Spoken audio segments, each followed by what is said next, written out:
I used to think the scariest thing about driving at midnight was falling asleep at the wheel. But tonight, I learned that the real danger begins when the road itself decides not to let you go. It started as a completely ordinary Tuesday evening when I finished a grueling 12-hour shift at the warehouse, my muscles aching, my head pounding, and my eyes burning with fatigue as I stepped out into the crisp, damp night air. All I wanted was to get home, take a hot shower, and collapse into my bed.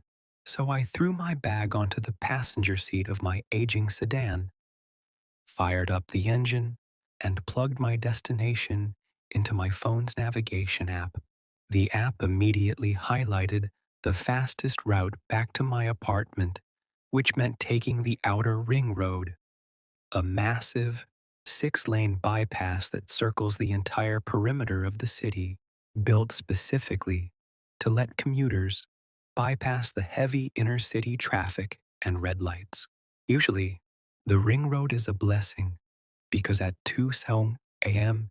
it is practically empty, allowing you to cruise at 60 miles per hour under the warm, amber glow of the tall streetlights while listening to the radio. As I merged onto the highway ramp, the city skyline disappeared behind a thick wall of sudden, unnatural fog that seemed to roll in out of nowhere, swallowing the surrounding trees and the distant lights of the suburban neighborhoods. I settled into the middle lane, set my cruise control, and turned up the volume on a late-night talk show to keep myself awake, expecting to reach my exit in about 15 minutes just as I had done 1,000 times before. The first red flag appeared around 20 minutes into the drive when I realized that I hadn't seen a single other vehicle since merging onto the bypass. No headlights behind me, no taillights ahead of me, and not even a long-haul semi-truck passing in the opposite lane across the concrete barrier.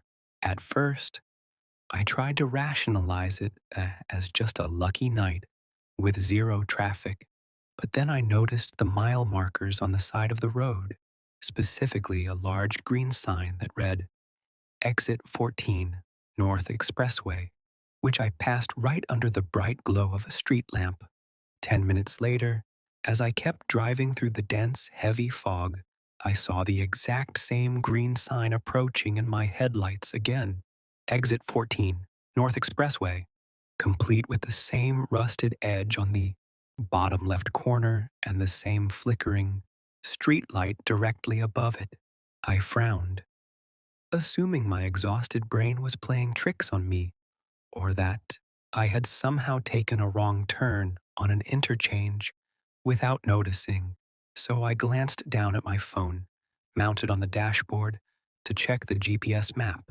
To my absolute horror, the blue dot representing my car was not moving along a straight path toward my home, but was instead traveling in a tight, perfectly circular line on a stretch of highway that the app couldn't even identify, displaying only a single frantic message in bold red text: rerouting, no exits found. I tapped the screen repeatedly, trying to force the app to refresh or recalculate, but the screen glitched violently, the map spinning out of control before the phone's battery instantly dropped from 80% to zero, going completely black and leaving me alone in the dim, ambient light of my dashboard. Don't panic, I told myself out loud, my voice sounding thin and trembling. Inside the quiet cabin of the car, as I squeezed the steering wheel until my knuckles turned white, I decided to pull over onto the hard shoulder, planning to stop the car, catch my breath, check my physical paper map in the glove box, or simply wait until morning when the sun would rise and break through this eerie fog. I signaled right, smoothly steered the sedan onto the asphalt shoulder, pressed the brake pedal, and shifted the gear lever into park, keeping the engine idling and the headlights beaming into the thick, white mist ahead. But as soon as the speedometer needle dropped to zero The engine began to sputter violently, the dashboard lights flickered erratically, and a deep, low vibration rattled through the floorboards of the vehicle, as if the ground beneath the tires was rejecting the very concept of stopping. Outside my driver's side window, the fog pressed tightly against the glass, like a living, breathing liquid, and through the haze, I heard a sound that chilled me to the absolute core. The distinct, wet sound of slow, heavy footsteps walking along the gravel, right next to my car door. I reached out with a shaking hand to lock all the doors, but before my thumb could hit the switch, a tall, impossibly thin shadow materialized out of the mist just inches away from my window, standing perfectly still with its face obscured by the darkness, pointing a long, pale finger straight down the highway ahead of me. Panic seized my chest like a vice, kicking my survival instincts into overdrive as I slammed my foot down on the gas pedal, spinning the tires against the wet asphalt and launching the car forward, back into the main lanes of the empty ring road. I looked in my rearview mirror, expecting to see the figure shrinking into the distance, but my heart stopped when I saw that the speedometer was reading 70 miles per hour, yet the shadow was still right there in the mirror, maintaining the exact same distance behind my rear bumper without running, simply gliding through the fog at impossible speeds. I pushed the gas pedal deeper, acceleration pushing me back into my seat as the speedometer climbed to 80, then 90, and finally hovering near 100 miles per hour, the engine roaring in protest as the tires screamed around the sweeping curves of the endless road. Yet no matter how fast I drove, the scenery never changed. Every 2 minutes, I would pass the exact same rusted exit 14 sign, the exact same broken streetlight, the exact same patch of cracked asphalt, and the exact same abandoned, rusted sedan sitting flipped on its side in the ditch across the median barrier. It was then that a terrifying realization hit me. With the force of a freight train, I wasn't just driving on a long highway, I was trapped inside a closed, temporal loop, a inescapable track where space and time had folded in on themselves, feeding off the fear of whoever was foolish enough to enter after midnight. I glanced at the digital clock on the car's dashboard, expecting hours to have passed during this nightmare, but the display was frozen solid at 03 hours a.m., the colon between the numbers, blinking rapidly like an erratic heartbeat. Desperate to break the cycle, I decided to take a gamble that went against every rule of driving safety I had ever learned. If following the road kept bringing me back to the start of the loop, I had to force the car off the path entirely. Up ahead, I saw the familiar rusted exit 14 sign approaching once again through the swirling fog, and right past it was a break in the guardrail where a steep, grassy embankment sloped down into the pitch-black woods bordering the highway. I took a deep breath, said a silent prayer, pulled the steering wheel hard to the right, and braced myself as the sedan mounted the curb, smashed through the wooden hazard markers, and went airborne over the shoulder. The world violently tumbled into chaos as the car crashed down the embankment, branches slamming against the windshield, metal twisting, glass shattering into thousands of tiny diamond fragments, and the deafening crunch of colliding steel echoing through the night until the vehicle finally slammed into a massive tree trunk and came to a sudden, violent halt. Pain shot through my ribs as the airbags deployed with a loud bang, filling the cabin with a cloud of white smoke and the sharp smell of burnt chemical powder. For a few long, agonizing seconds, everything was dead silent except for the hiss of steam leaking from the shattered radiator and the heavy, ragged sound of my own gasping breath as I fought against the crushing weight in my chest to free myself from the tangled seatbelt. I pushed open the mangled driver's door with all the strength I had left, tumbled out onto the wet, muddy ground, and crawled away from the steaming wreckage, wiping blood from my forehead as I looked around through the dark forest. To my absolute horror, as the dust and smoke settled, I realized I wasn't surrounded by deep woods at all. The trees were gone, the embankment was gone, and my wrecked car was sitting right in the middle of a perfectly paved lane of smooth black asphalt. I raised my head, my eyes widening in sheer, unadulterated terror as I looked up and saw the warm, amber glow of a street light casting a pool of light over my bleeding body, illuminated directly underneath a large, familiar green sign that read, Exit 14, North Expressway. The loop hadn't broken, it had simply reset the track, bending physical reality to pull me right back onto the center of the ring road, refusing to let its prey escape by any means necessary. As I lay there on the cold asphalt, unable to stand, I heard the distant, rumbling hum of an approaching car engine coming from further up the highway behind me. Twin beams of bright yellow light cut through the thick fog, slowly moving toward where I was lying, and for a fraction of a second, a surge of hope washed over me, thinking that another driver had finally appeared to save me or call for help. The vehicle slowed down as it approached, smoothly pulling over to the side of the road, just a few yards away from my broken sedan, its headlights illuminating the thick mist in long, brilliant shafts of light. I struggled onto my elbows, trying to lift my hand to wave down the driver, shouting for help through my cracked lips. But the words caught in my throat when I took a closer look at the vehicle that had just pulled over. It was a dark sedan, identical in every single detail to my own car, right down to the dent on the rear fender, the dangling license plate, and the clutter sitting on the dashboard inside. The driver's side window slowly rolled down with a quiet, mechanical hum, and as the ambient light caught the face of the person sitting behind the steering wheel, my blood turned to pure ice.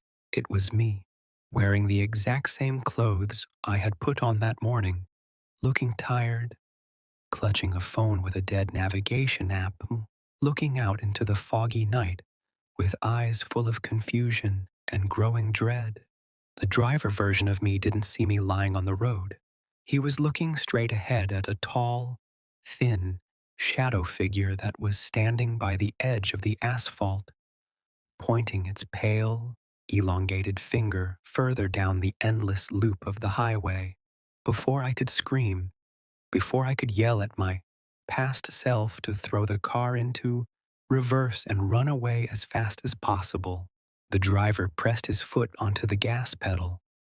The engine roared to life, and the sedan sped forward into the foggy darkness, leaving me behind in the quiet night under the flickering light of exit 14. Now I understand the terrible truth of the outer ring road. It is not a road that leads to a destination, but a trap designed to collect souls who drive too late and search too hard for a way out. If you ever find yourself driving home after midnight, exhausted and eager to get back to your warm bed, and your GPS suddenly tells you that it is rerouting near an unfamiliar bypass, do not take the outer loop under any circumstances.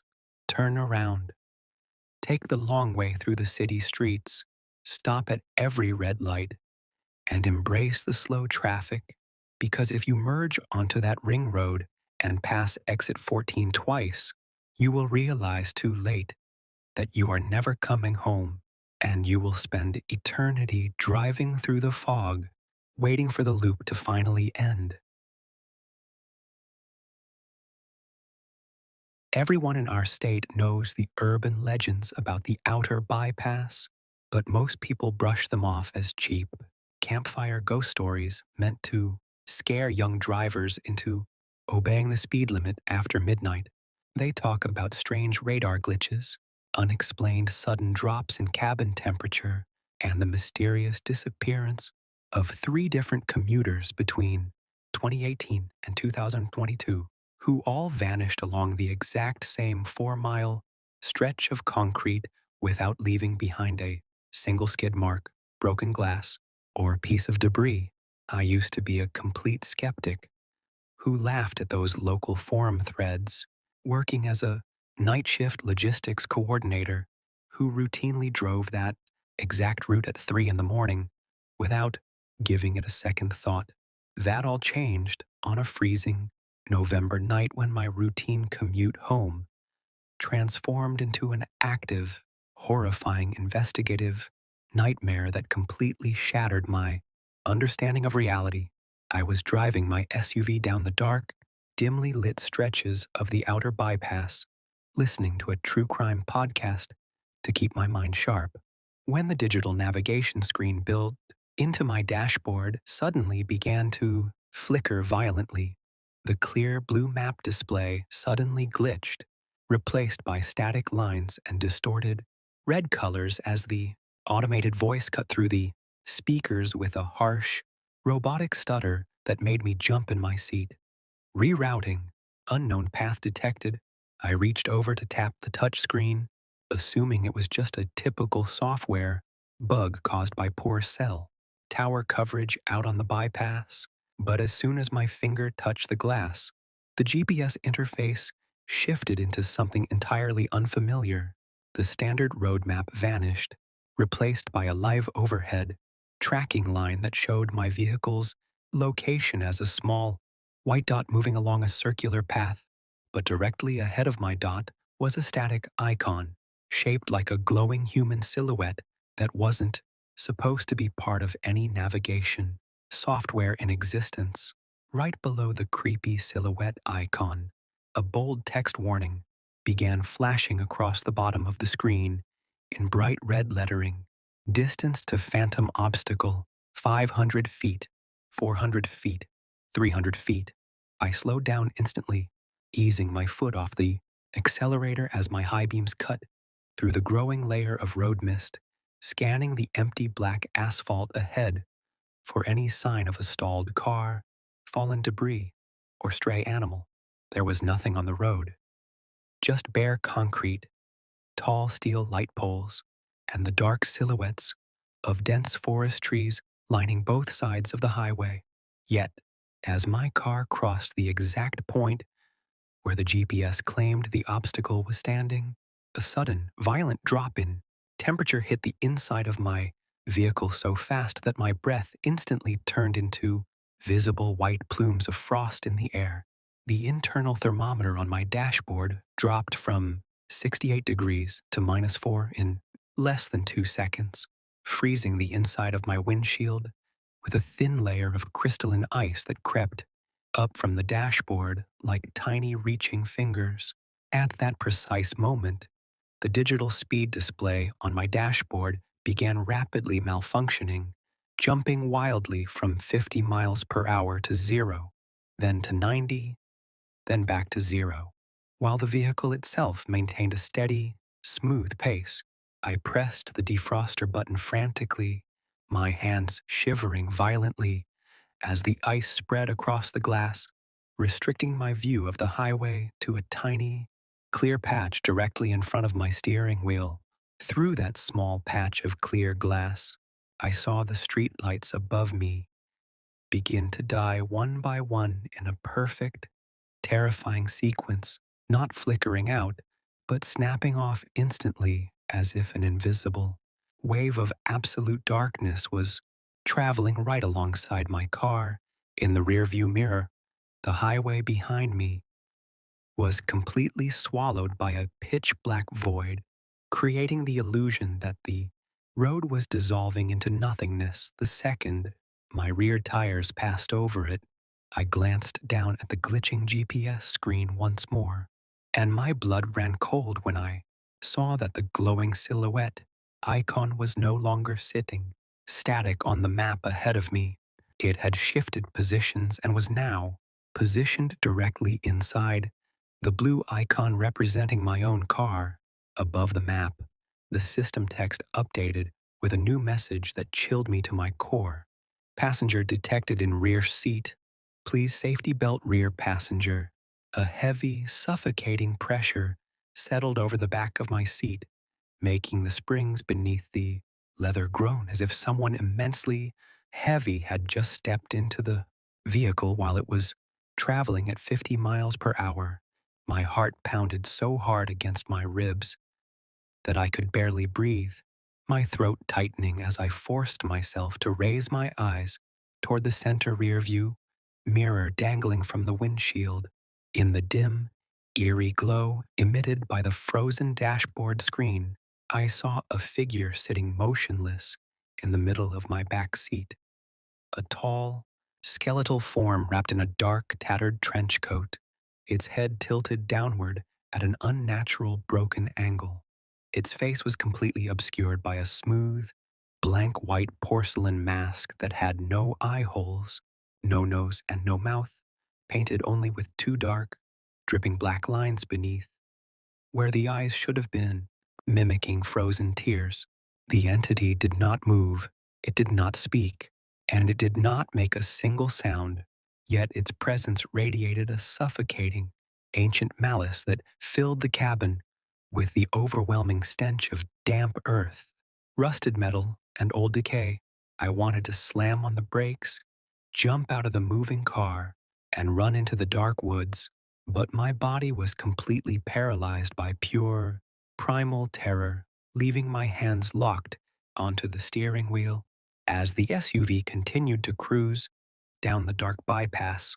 Suddenly, the voice of the navigation app spoke through the car's audio system again, but it was no longer the polite, pre-recorded female voice of the software. It was a deep, raspy, multi-layered voice that sounded like dozens of people whispering in unison directly into my ears. Keep driving. If you stop, you join the bypass. The speedometer, needle on the dashboard, snapped off completely, pinning itself past the maximum speed mark as the engine began to whine at an impossibly high pitch, forcing the car forward faster and faster against my will.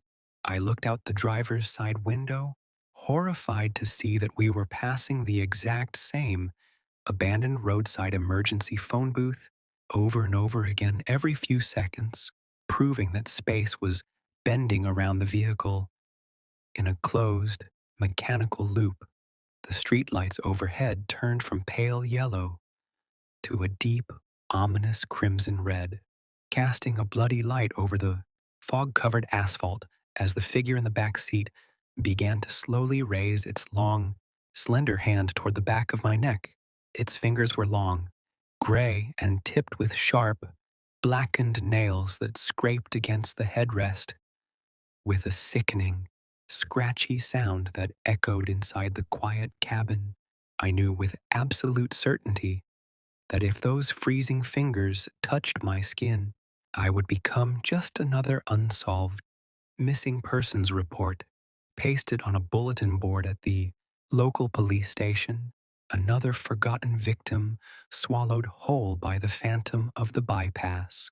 With every ounce of willpower left in my body, I fought against the paralysis seizing my muscles, tore my left hand away from the steering wheel, and reached for the emergency brake lever sitting between the front seats. As the entity's freezing fingers came within an inch of my exposed neck, radiating a cold so intense it burned like hot iron, I yanked the emergency brake handle all the way up. With a desperate, guttural scream, the tires locked instantly, with a deafening screech of burning rubber against concrete, sending the heavy SUV into a violent, spinning skid across all three lanes of the highway as smoke filled the air. The world outside transformed into a dizzying blur, of flashing red lights, spinning guardrails, and dark trees as the car spun around 3 full times before crashing sideways into the heavy steel median barrier with a bone-jarring crunch of metal. The violent impact threw me hard against the driver's side door, triggering the side airbags, which filled the cabin with white powder and the sharp smell of burnt propellants. For a long, agonizing minute, I lay slumped against the steering wheel, gasping for air, my head throbbing with a dull pain as the engine finally sputtered, died, and fell completely silent. Slowly, painfully, I raised my head and looked around the inside of the wrecked SUV. The cabin temperature was returning to normal. The frost on the windows was melting into clear streams of water, and the heavy, suffocating pressure in the back seat was completely gone. I turned my head to look into the rear seat,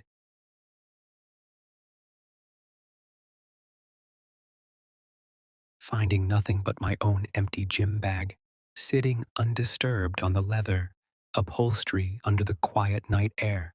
I grabbed my phone from the center console, amazed to find that the screen was working perfectly again, displaying the regular lock screen with full cell service bars and the time reading exactly 03:14 a.m. I pushed open the bent driver's door with my shoulder, tumbled out onto the damp asphalt, and leaned against the crushed side of my car, trembling violently as I breathed in the fresh, crisp night air.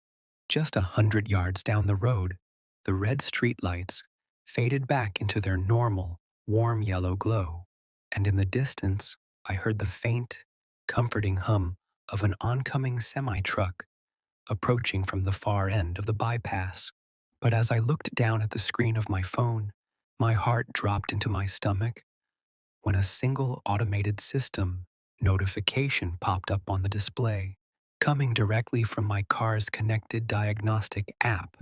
The notification contained no error codes, no engine warnings, and no tire pressure alerts, displaying only a short, clear text line that will haunt my dreams for the rest of my life. Trip completed. Phantom passenger has been successfully delivered to your location. Thank you for driving. I sold that SUV the very next day, took a massive pay cut to transfer to a daytime shift, and I haven't driven on a highway after sunset ever since. If you are ever driving down a quiet bypass late at night, and your GPS suddenly tells you that it is rerouting to an unknown path, do not look in your rearview mirror. Do not check your back seat, and whatever you do not pull over to look at the screen. Because once the Phantom selects your car, you aren't just driving home anymore. You are giving a ride to something that never intends to leave. There is an old, forgotten stretch of the outer ring road marked by an ancient concrete pillar that reads KM0, a spot where local truck drivers refuse to stop, even if their tires blow out or their engines overheat in the middle of the night. They say that KM0 isn't just the physical starting point of the highway, but a threshold where the boundary between the living world and something far darker becomes dangerously thin after midnight. I never believed in those superstitious warnings until last Thursday when I was driving back from a business trip, eager to cut through the late night silence by taking the bypass route rather than navigating the endless traffic lights of the inner city. The rain was falling in heavy, relentless sheets that slammed against my windshield, the wipers moving back and forth in a fast, rhythmic, hypnotic sweep as my high beams struggled to pierce through the dense wall of water and fog. The clock on my dashboard read 02:45 a.m., and the road was utterly dead, devoid of any other headlights or signs of human life, leaving me completely alone with the low hum of my engine and the patter of rain against the roof. As I rounded a long, sweeping curve Near the heavily wooded section of the bypass, my headlights caught a tall, motionless shape standing directly beside a moss-covered concrete marker on the side of the road. As I drew closer, the figure resolved into a young woman wearing a soaked, light-colored vintage dress, standing right under the dim, flickering yellow glow of a solitary street lamp at the exact location of KM0. She wasn't holding an umbrella, wearing a jacket, or making any effort to shield herself from the freezing downpour. Standing perfectly upright with her arms hanging limply at her sides as rain poured over her face and drenched her long dark hair. As my sedan approached, she slowly raised her right arm, extending a single pale hand toward the road in a silent, desperate plea for a ride. My immediate instinct as a decent person was sympathy, thinking she was a stranded traveler whose car had broken down somewhere along the dark forest road. So I eased my foot onto the brake pedal and brought the car to a smooth stop a few yards ahead of her. I unlocked the passenger door, leaned across the seat, and pushed the door open just a crack to shout through the rain, asking her if she was okay and where she was heading on such a terrible night. She didn't answer with words. Instead, she glided toward the vehicle with a strange, fluid grace, slipping into the front passenger seat before I could even process how quickly she had moved from the curb. As she pulled the door shut with a soft, heavy thud that sealed out the sound of the rain, an overpowering smell filled the interior of the car. A sickening combination of wet river mud, copper, and ancient, stagnant water that made my stomach turn instantly. Turned to look at her, offering a warm blanket from the back seat. But as the ambient light from the dashboard illuminated her features, a subtle sense of deep, instinctual dread settled in the pit of my stomach.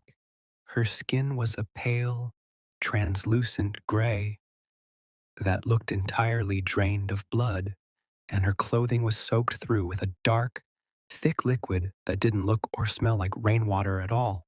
Her head remained tilted forward, dark strands of wet hair completely covering her face as she sat perfectly still, not shivering, not breathing, and not making a single movement, despite being completely drenched in the freezing cold. "Thank you," she whispered in a voice that didn't sound like it came from her mouth, but rather echoed softly from all corners of the car at once, sounding hollow, raspy, and ice cold. "Just drive forward," she added, her tone completely flat and devoid of any human emotion, pointing a long, thin finger toward the pitch-black highway stretching out into the fog ahead of us. I swallowed hard, trying to shake off the unnatural chill creeping up my spine, shifted the car into drive, and pressed the gas pedal, eager to get this unsettling encounter over with as fast as possible. As we drove down the empty bypass, I tried to make polite conversation to break the suffocating, heavy silence inside the cabin, asking her where her car was or where she needed to be dropped off. She gave no response, remaining completely motionless in the passenger seat, staring straight ahead through the dark windshield as the windshield wipers continued their monotonous back and forth movement. I glanced down at the speedometer, noticing that I was driving at nearly 60 miles per hour. Yet when I looked out the side window, the trees along the embankment seemed to be passing by in slow motion, as if physical space itself was stretching and bending around my car.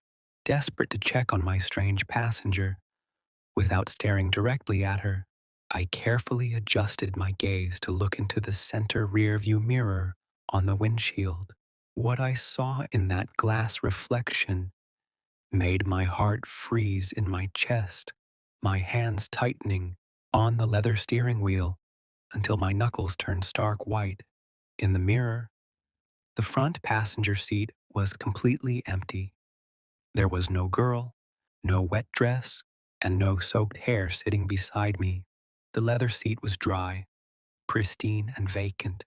Panic surged through my veins like a bolt of electricity, urging me to turn my head to verify if she was really sitting next to me or if my exhausted mind was playing tricks on me.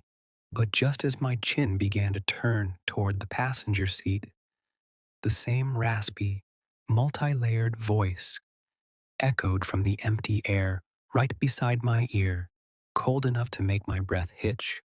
Whatever you do, don't look directly at me. Keep your eyes on the road. I forced my head straight, staring wildly at the dark asphalt ahead, my throat completely dry, as sweat mixed with cold dread poured down the back of my neck. I looked back into the rear-view mirror, trying to understand what was happening.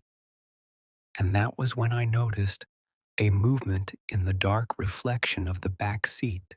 The mirror showed that the figure was no longer sitting in the front passenger seat at all. She was now crouching in the center of the rear seat, her head slowly lifting upward for the very first time. Through the reflection, I watched in pure, unadulterated horror as her wet dark hair fell away, revealing a face that had no eyes, just two hollow, black sockets leaking a thick, dark fluid down her pale cheeks toward a wide, unnatural smile that revealed rows of sharp, jagged teeth. She reached her pale, elongated arms forward over the center console, her freezing gray fingers hovering just inches away from my neck, radiating a cold so intense that frost began to form on the dashboard, buttons near her hands. "You stopped for me at KM0, she whispered, her smile widening until it stretched unnaturally across her jawline. "And nobody who stops at KM0 ever gets to leave the ring road." The car's electrical system began to fail completely. The headlights flickered frantically before dying, plunging the moving vehicle into absolute, terrifying darkness.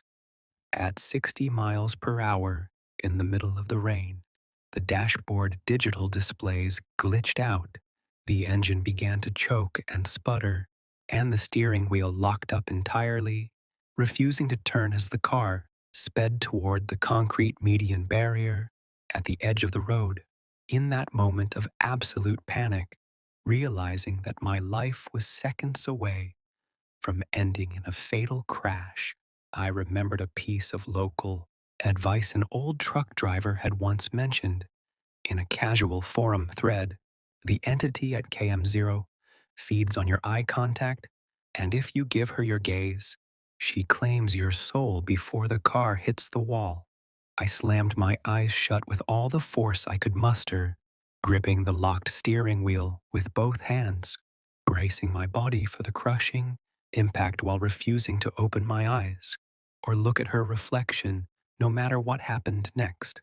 The cabin filled with a deafening, inhuman shriek that sounded like tearing metal and screaming wind, a sound so loud and painful that it felt like my eardrums were about to burst inside my skull.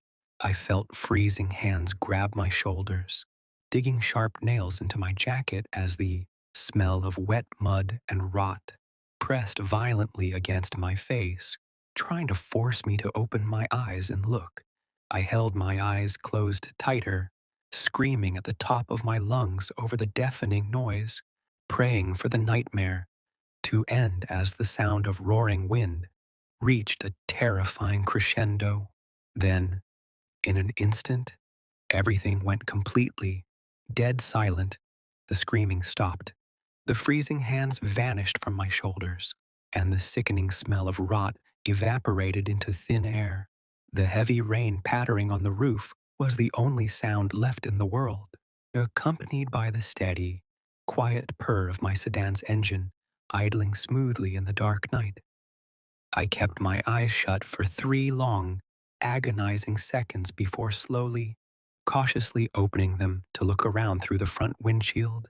The car was sitting perfectly safely on the shoulder of the highway, the headlights beaming brightly into the fog, and the dashboard digital clock reading 03:20 a.m. sharp. I turned my head to check the passenger seat. It was completely empty, bone dry, and showed no sign that anyone had ever been inside, nor was there anyone sitting in the back seat. When I looked back, I leaned my head against the steering wheel, taking deep, ragged breaths as my chest heaved, crying tears of sheer relief that I had somehow survived the encounter at KM0. I threw the car into drive and hit the gas pedal, driving the remaining miles of the bypass without stopping or looking back a single time until I reached the safety of my own well-lit neighborhood.